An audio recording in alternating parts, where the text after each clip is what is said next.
Hello, everybody, and welcome to another episode of the Her Game podcast presented by Capelli Sport, the official uniform supplier of the WPSL and the Her Game podcast. I am Jeremy McPeak, the social media director for the WPSL, and I am joined once again by Nicole Singleton, the communications director for the WPSL. Nicole, what's going on? Hey, Jeremy, and a big hello to all of our listeners today. Thank you for watching and listening to the podcast. We've got an exciting one for you.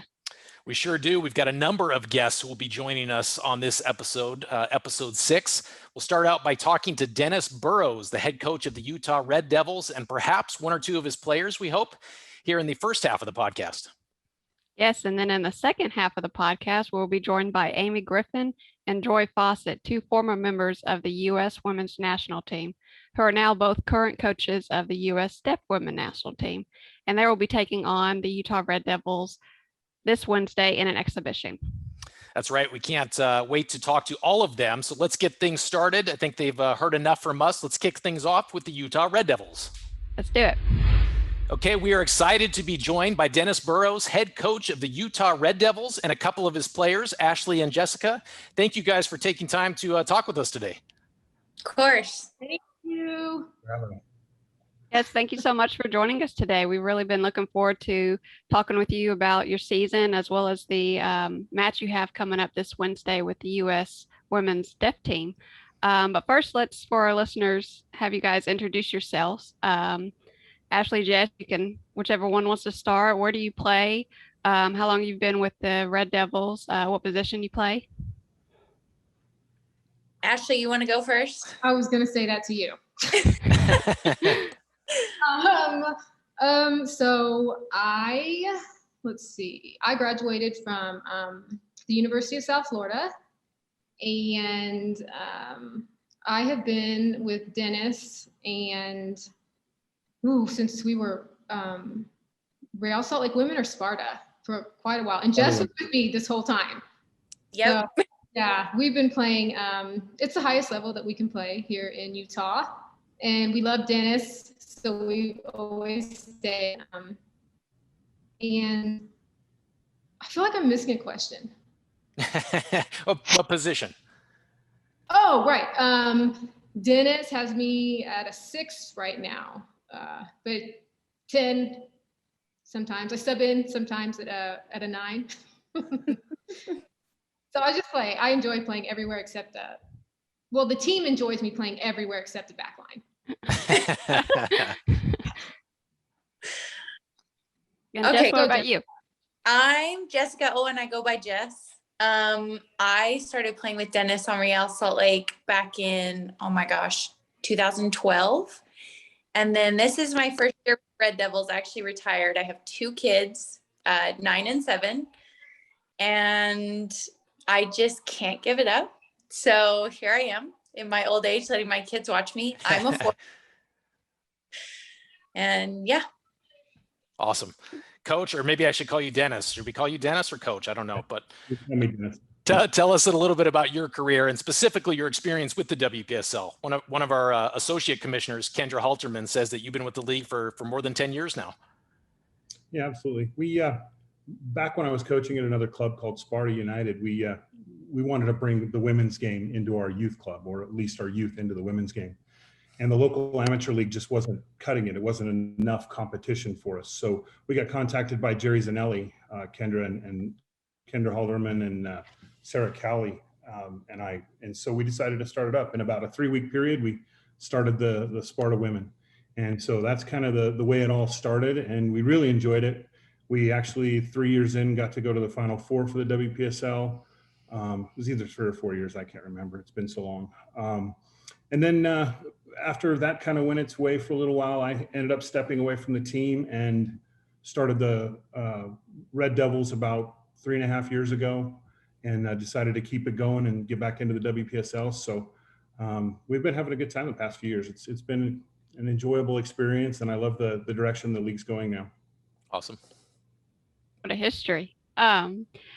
Now, Dennis, with the canceled 2020 season due to the pandemic, your team essentially hasn't been on the WPSL field since 2019.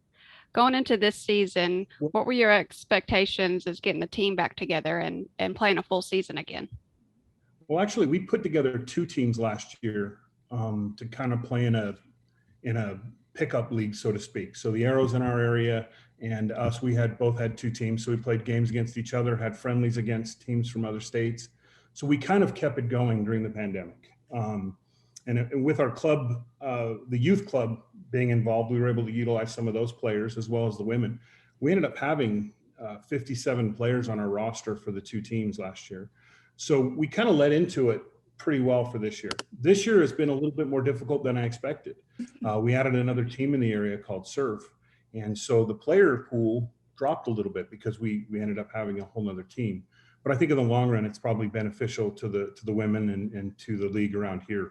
Eventually, we'd like to get 5 teams set up so that we have 5 good quality teams here, 5 good quality teams in the Denver area, and then the 2 conferences or the conference can come together and have a champion out of that. So actually, this season's been a challenge, but it's actually worked out really well.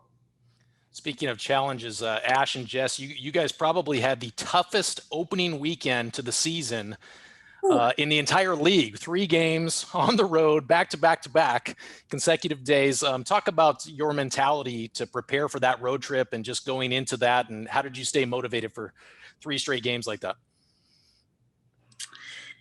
I think that trip there was a lot more to that trip. So in traveling out of we have a saying. Our saying for that weekend is it can only go up from here. So going into that weekend, first of all, I had a stroke back in 2009 the that we played in our first game. So I had a little PTSD going into that game, but for me, that was something that allowed me to conquer some of those feelings. So on our way to that game, I was in a car accident. We were stopped in traffic on the freeway, got hit going from someone going over 50 miles an hour. So I'm on the side of the road for hours before the game. We had 2 or 3 players miss their flights for the game. And then the day before the game, we had a bunch of players decide that they didn't want to travel. So it's interesting for us, and we have a couple of us who are older and veterans and have played for a while. And then there's a big age gap and experience gap, and then a bunch of young players. So it really presented the opportunity to challenge our mentality, because it was very easy. I don't know if I've ever struggled on a team that bad with the teams that we were playing, as far as losing and scoring and things like that. But being able to go in and use it as a learning opportunity and a teaching opportunity for those that were a little bit younger. I think every single game we ended up getting better. And it was great when those teams came back here, because we were able to bring our team and kind of go, hey, we're not who you think we are. We're actually a good quality team. We just had literally everything working against us, it felt like. But wow, I had no idea. Yeah. when I asked about the challenging start of the season, I had no idea. Definitely challenging. Yep.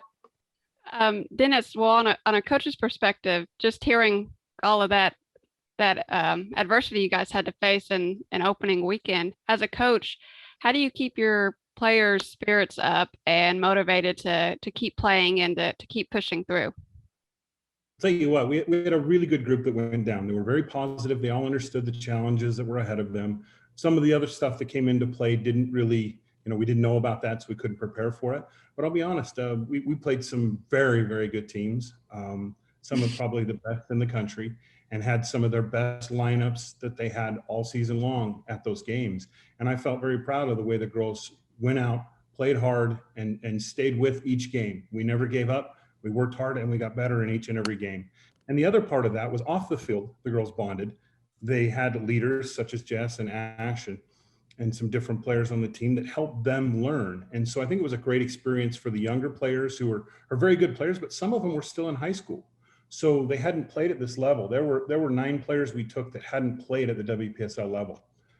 just for various reasons, people not able to go, different things. So with all of that said, we went down and we competed, and I was very proud of every one of those players. We had some of them that gave up, injuries through the whole thing. And Ashley, I think you got injured in that trip at some point. And but they kept playing, they kept working hard. So I couldn't have asked any more of them. Ashley, tell us your perspective of coming out of that trip, the rest of the season, how you guys kind of started to turn things around. I know over that last 5 games, you won a couple and you had some ties as well, but talk about the rest of that season and the mindset for your team and how you, as one of the veteran players, kind of tried to help those young players along. Oh yeah. So after that, coming out of that, like Jess said, our motto for the rest of the season was nowhere but up from here. Like, I mean, literally, I've never played in a game, like Jess said, where I had it handed to me. So in the first game. And then so we're out there playing and we realize how the age difference, like she was saying, because they're young and they haven't played at this level and they don't communicate, as at this level. And we're trying to communicate to them, well, all of them. They were learning and we were learning and the coaches were learning. My hip flexors learned, like, you can't sit in a car for 7 hours and go play a full game or they tighten up and you can't play the other games.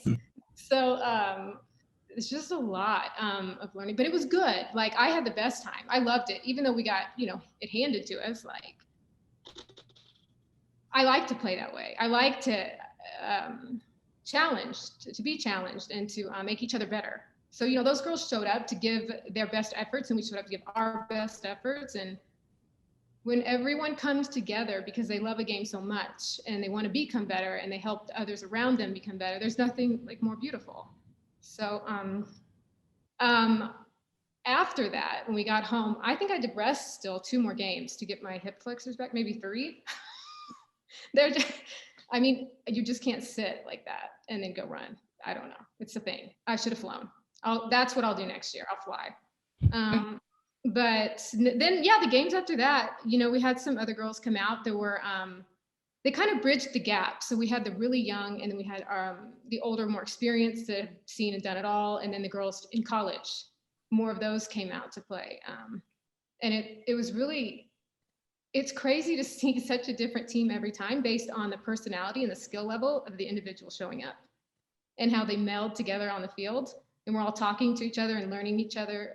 And sometimes even learning each other's name for the first time because I haven't met some of these girls. But it was fun, because we encourage each other and we lift each other up by being our best, at our personal best every day. And attitude. Attitude was big. It's one of the most positive teams I've ever been on. And I'm really grateful for that experience. And that's attributed to the coaches as well, because they wouldn't, have it any other way.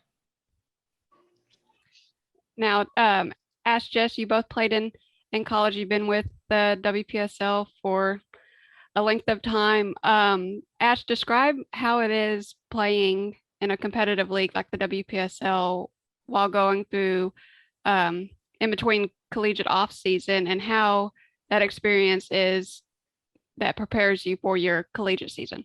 There's no better way to keep in shape and it's game shape, because it's different than running hundreds or beep tests. It's different. So you're in the game shape, you're playing in the heat, so it helps even more because I was in Florida, so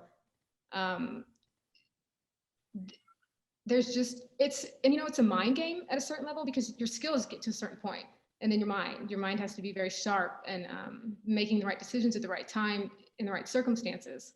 And that's not easy to train when you're just training by yourself without this level of a team and a community around the world. No, it's just in America, around America. And Jess, you mentioned that you retired at some point and came back in to play some more. Yep. Describe the experience it is of being on a team with so many players from different collegiate programs at different stages of their collegiate career, as well as playing against teams who have the same scenario on their rosters. Oh my gosh, it's really an incredible experience. Like, the opportunity to play at this level has been, there aren't words to explain it, to be honest. I mean, you grow up as a little girl with these big dreams, right? And Like I remember watching Mia Hamm and the Olympics back then. It's just to be able to play with girls that are at that level. Like I've been able to play with girls who have been on the Olympic team or played with girls who are in the WSL. And it as a player personally, it makes you better. In my opinion, you are what you've learned from other people. And the more you can learn from others and develop your own, that's why it's called the beautiful game, right? But then it's our opportunity to be able to pass that down. Like I said, our first weekend, we had us veterans, and then we had these young new players that have this incredible potential that just need experience.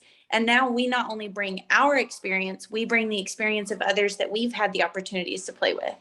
And it just develops our younger generations as the upcoming veterans and players. And then we just keep progressing the level here, which is amazing. Coach, you have the exhibition game against the US Deaf women's national team on Wednesday. Can you talk about how that opportunity came about and just why you wanted to play this game? You know, Kendra Alterman called me up about a month and a half to 2 months ago and said she had an opportunity that might come up and if we would like to play. And it's always a concern towards the end of July because most of the players go back to college. I think we've assembled a team that we're going to be able to compete very well with them. But it was the opportunity to come out and be a part of something that we really had never done before. And I know they'd played an exhibition game here before, and I thought it was a really good opportunity for our athletes to come out and compete against a different set of athletes in a different scenario where there's no whistles. It's just a different kind of game. So I think I'm excited to see how all that comes to fruition and see how all our players react to it and how the game goes. I really don't know what to expect, to be quite honest. So I'm looking forward to the experience. Ask Jess, I'll let you both answer this one. What were your reactions learning that you would have this opportunity to play a team like this? And how do you think opportunities like this help you become better players yourselves?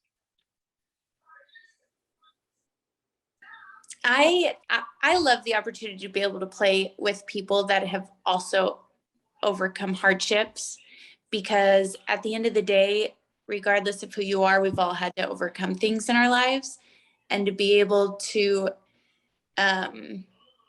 enjoy a common interest and a common saving grace, to be fair.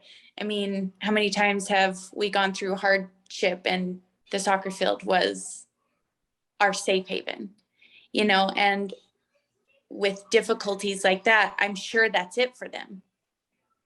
I love that opportunity to be able to share that with them. I agree. I'm so excited. So on the team, I'm kind of known as the person that talks to everybody. And I get it wrong a lot of times when I'm talking to you. There's lots of stories, good stories. But so I'm so excited to go talk to him. And I've been practicing my sign language because I took it in college. So I'm like, you know, practicing my name again and telling them how excited I am to be here. Oh, that's awesome. Yeah. And I bought the US national team jersey. I'm going to have, if they will, I'm going to ask them all to sign it. Because I'm so excited. I don't know that I'll get this opportunity again.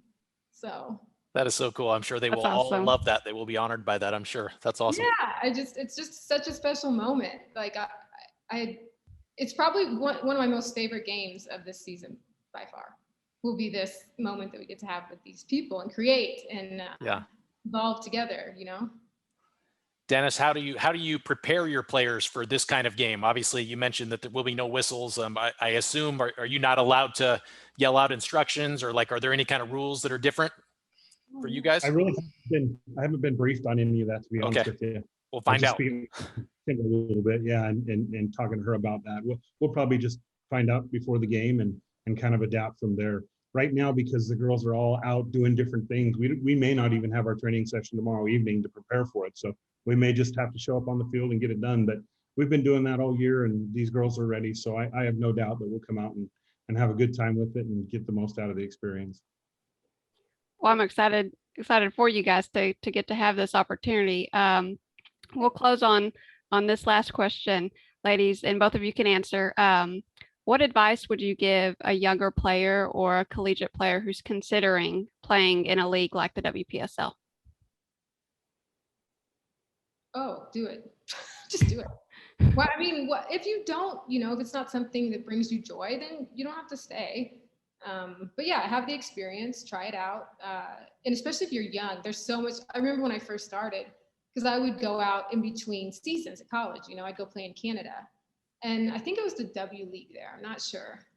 It could have been WPSL, but I would play there every summer. And the girls were so much older than me. So I learned so much. And now I'm in that position to help coach as well, some of the younger players on the field.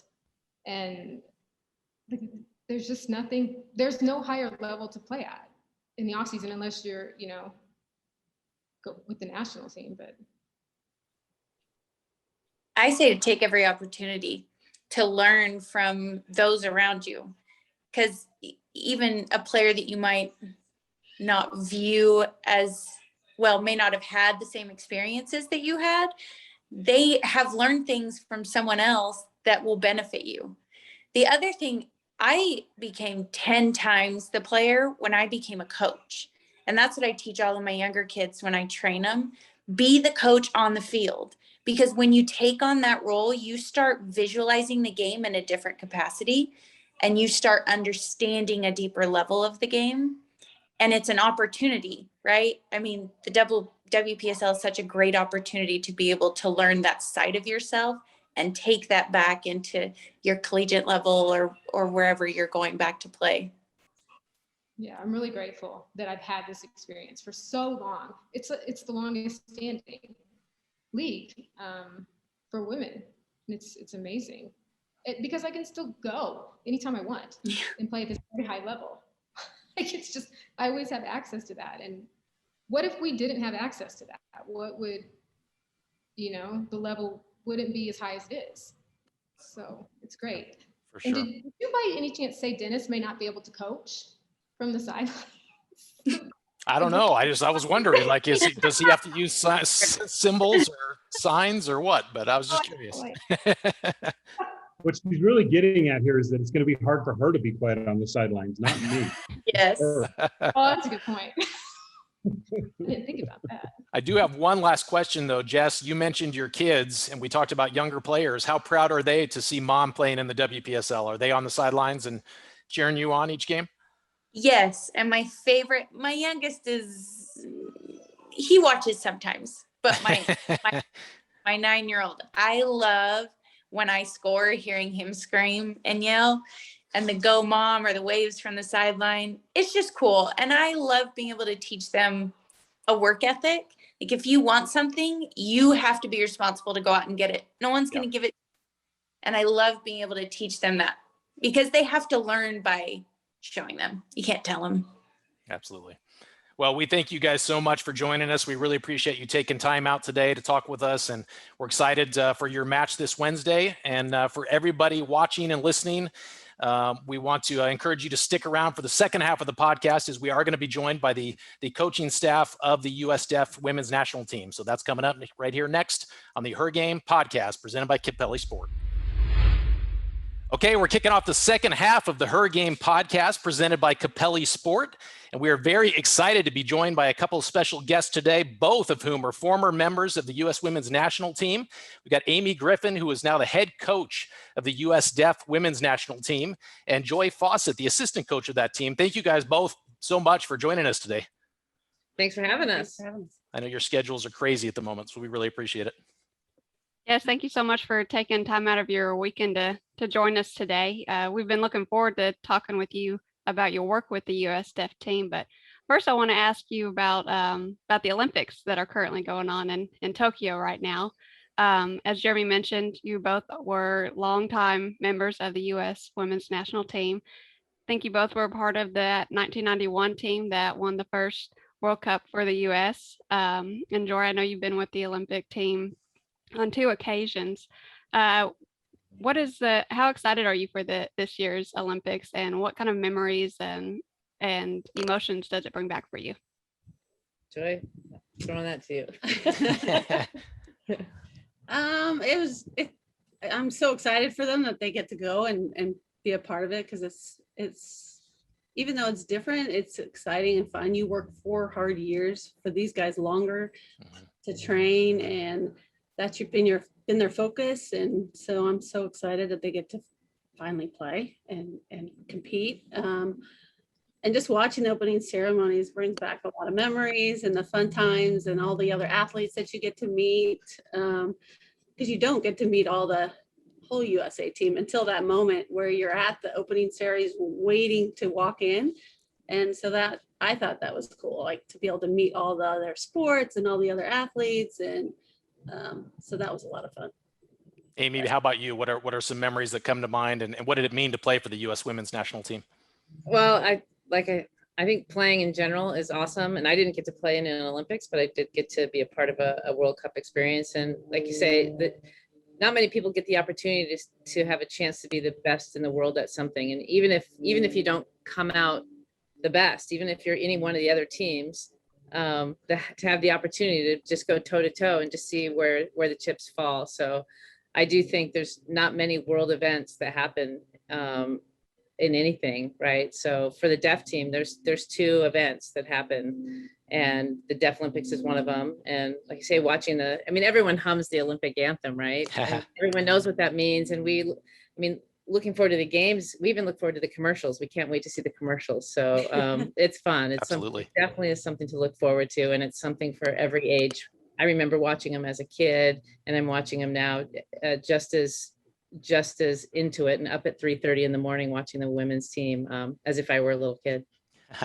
Well, we could easily do, I think, an hour-long podcast on each of your careers, and probably another hour-long just on your coaching careers.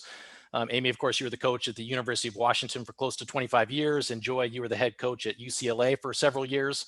But we invited you on today to specifically talk about the U.S. Deaf women's national team. How did you both get involved with the program? Did either of you have any kind of personal connections, either a deaf teammate at some point or a family member, or how did you get involved with this?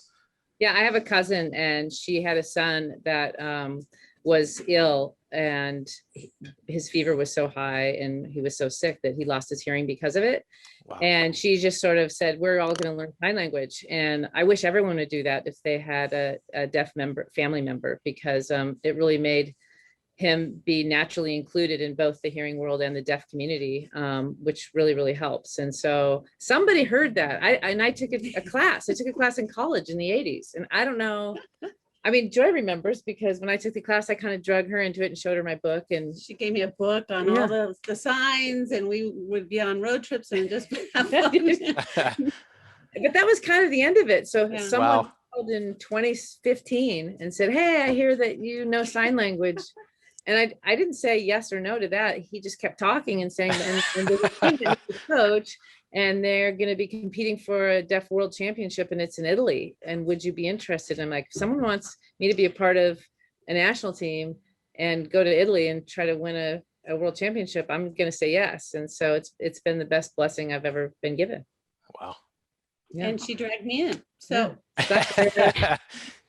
Wait, you learned sign language from those car rides with the book. Yeah. Yeah. That book, and it's a lot of charades for us too that we like to call sign language. That's awesome. For our listeners, the U.S. Deaf Women National Team formed in 1999, and as Amy mentioned, the Deaf Olympics, they won the gold medal in the 2005, 2009, and 2013 Deaf Olympics. They were also World Cup champions in 2012 and 2016. Joy, can you tell us, our audience, a little bit more about this program and who the players are that make up these teams? We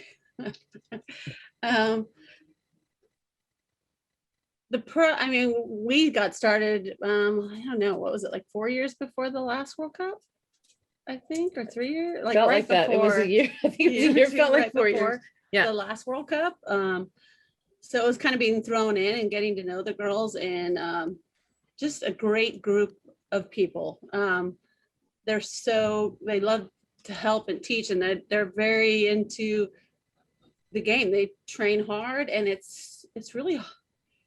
was interesting for us to learn the difference. It's hard for them, like not to be able to hear and yell at your teammates and call for the ball or anything. It's just big difference in all that. Yeah, we took it for granted. Like there are some Yeah. problems that you cannot solve in the way we would solve them when you're deaf. Yeah. And so how they manage themselves, and it's a unique team. There's 13-year-old on the team and there's a 41-year-old on the team. Wow. And they all use a variety of, they all have a variety of hearing, either they're hard of hearing or deaf, and some wear implants, some don't, some speak, some don't. So there are very few people that can communicate with everyone. And I just never underestimate the value of communication, because there's a lot of missing pieces when you're trying to be a unified front. And everyone should take a page out of the book of this team, because everyone knows to be patient, everyone knows to be calm, and to realize that everyone is doing the best that they can.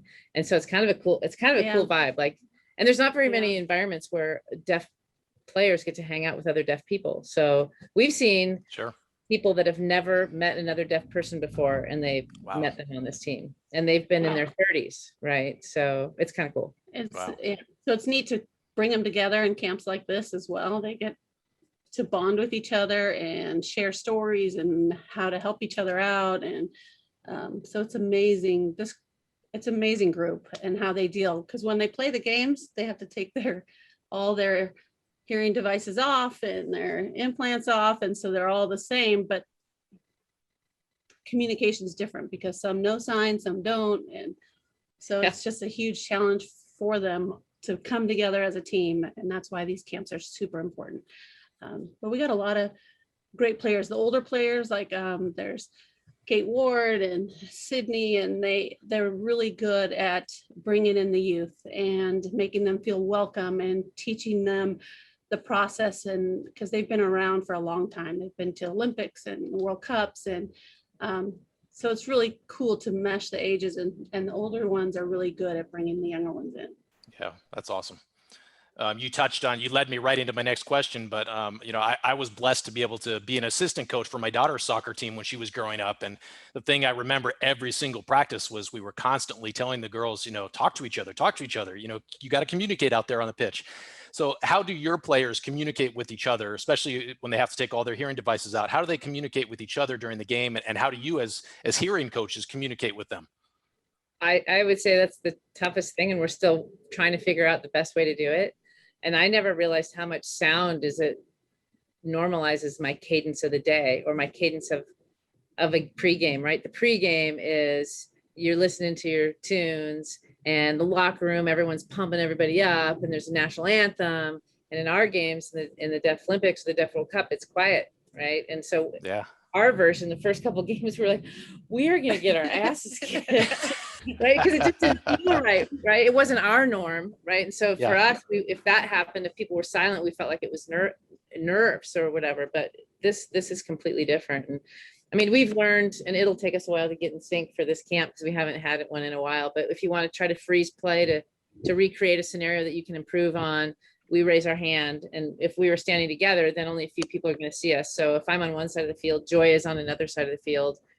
And the funny part is watching the interpreters trying to race around and follow us, because we're both pretty animated when we get on the field. We're into it. We're all in. So you want to run over and, we've run over and tapped someone on the shoulder and they've screamed because they haven't heard us come up behind them. They screamed and collapsed on the ground because I'm like, oh my God, I'm sorry. I'm sorry. Right. So, and then the minute you see the hands go up, everyone on the team, when they see it, they put their hands up. And that will signify, like, if you can stop it as close as possible, then we'll maybe have a coaching point. But if not, we just play on, because it's difficult to stop it. Wow. Yeah. And then we'll try to do signs that may not make sense in the real world, but they're soccer signs. They make sense. We'll say, okay, this means you can turn and you don't have anyone on your back shoulder, right? Or this means get wide. And so we have some signs that you can see across the field. But again, we have probably 10 new kids coming to this camp, and they'll be overwhelmed and not want to make a mistake and not understand any of it. So every camp is like we've started all over again, because we've always had a new player. And I'm sure it's frustrating for the veterans, but they don't show it. Now, how has working with the US Deaf team made you both better coaches? For me, I am easily distracted, and I love to share my knowledge, but then it's when I'm coaching not a non-deaf team, right, a hearing team, I'm like, oh, and this one thing, let me show you this one. Oh, and another thing about this. And then we've lost focus of what the exact topic was. Well, you cannot do this with the deaf team, nor should you with any team. So it is like, what is the focus today? We're going to work on this one element, and we are not going to veer from this. And that's how people learn, right? A child doesn't go to learn the multiplication tables and right in the middle of it, you go do some trig, and then you come back to multiplication tables. So I think coaches have a tendency to do what I'm doing right now. I'm talking too much. Okay? So you have to be succinct and clear and concise and stick to the topic. Yeah, and we've learned that there are different ways to present the practice as well, because we'll do it beforehand and give them a visual of all the drills that we're going to go through, and then do it again out there on the field so that they can understand beforehand, before they take all their stuff off, as to what we're going to work on that day. And patience, definitely patience is huge. Yeah. That's important for all coaches, I think. It is. Yeah. It definitely helps. I think our practices either are longer or we don't cover what we thought we were going to cover. We just want to make sure what we do cover is covered well. So maybe we don't do as many steps. But I really feel that the best part about the training is they're so appreciative of our time. They're so appreciative, and it makes us feel good to feel like we're helping. Yeah, absolutely. It's hard because you don't have much time, and we can't cover as much because they pay for everything. And the camps, we can't have a million camps because it costs a lot of money, and these kids work really hard to raise money and to get to camp. And so it's just, that part's frustrating because there's so much that they want to learn and they're so eager to learn, but they only have such a short amount of time because we got 2 camps before this Olympics, and it's like 10 days. We will have been together maybe if we're lucky 17, 18 days in a 5-year span from one event. Wow. Is that right? And we're expected to win it again, right? And we didn't go to the last Deaf Olympics because it was in Turkey and it was sort of a political coup going on. And since we're not funded, we stay, no one can guarantee our safety or anything like that. So we didn't go. So a lot of the other countries went, and just the fact that they got to stay for a month and train every day means we have some work to do, right? We have some catching up to do. Yeah. Amy, I listened to your interview on the women's soccer coaching podcast today, and you mentioned that during the Deaf World Cup, you were the only hearing coach. And you talked about that kind of experience, and it was actually frowned upon a little bit.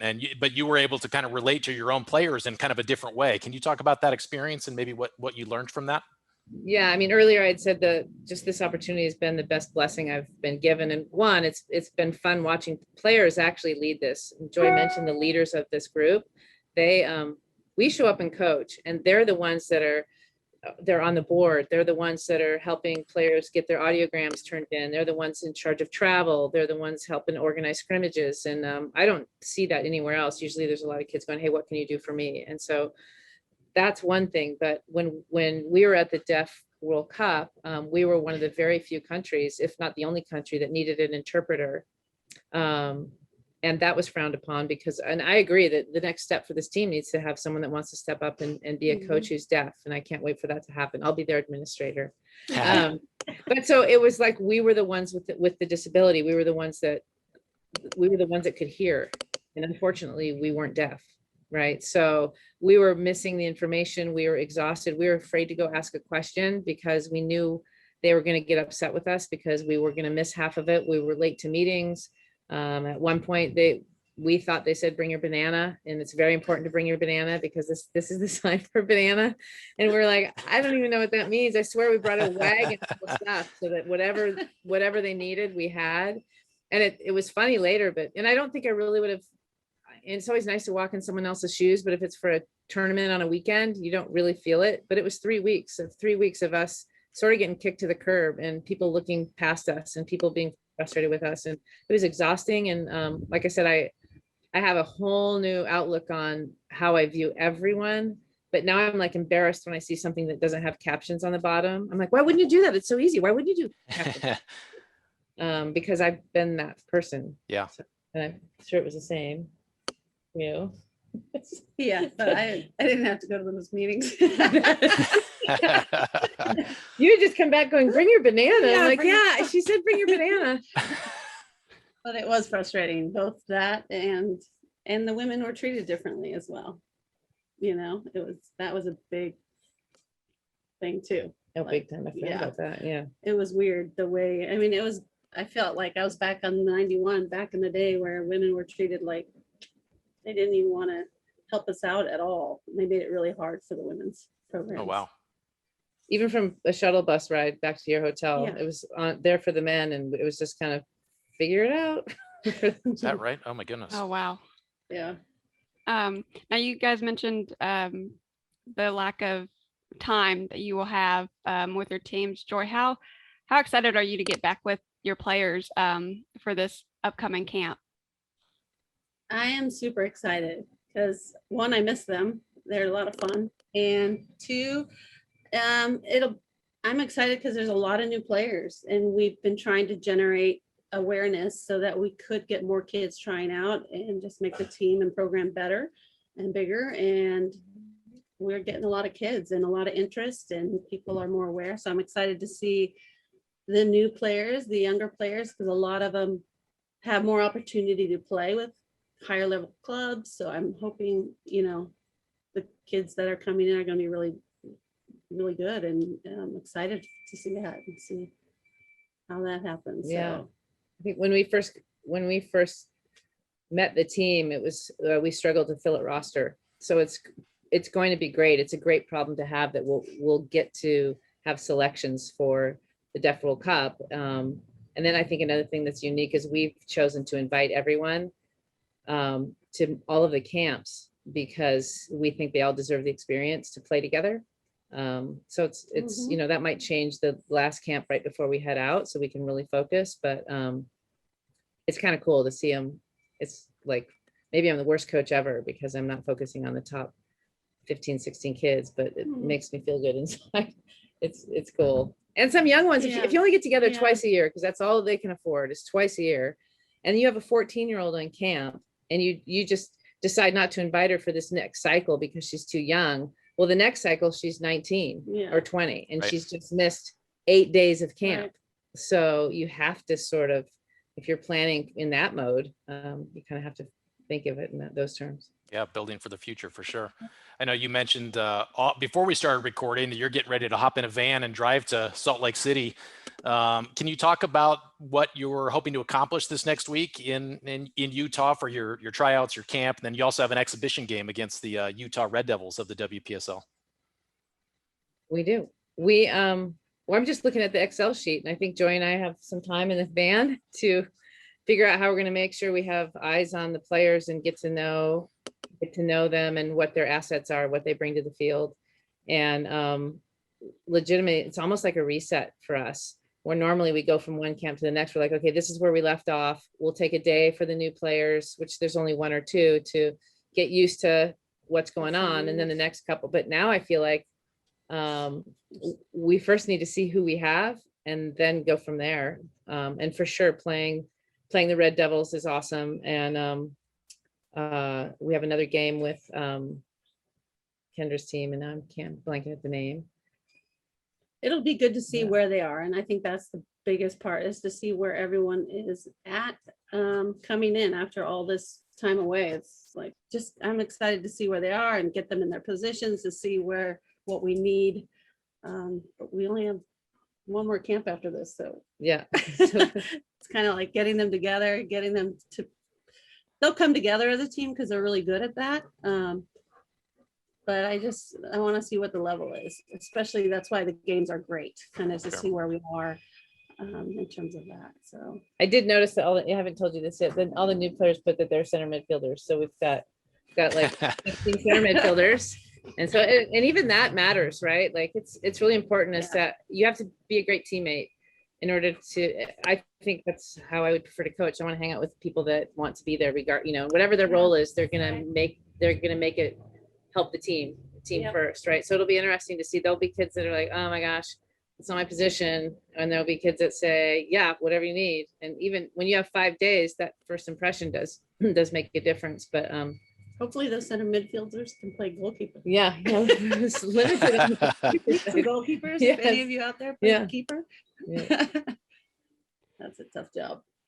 Now you'll be playing the Utah Red Devils on Wednesday. Can you tell us a little bit more about how that match got organized and what the challenges would be playing against a hearing team? And then what are some benefits that your players can gain from that as well?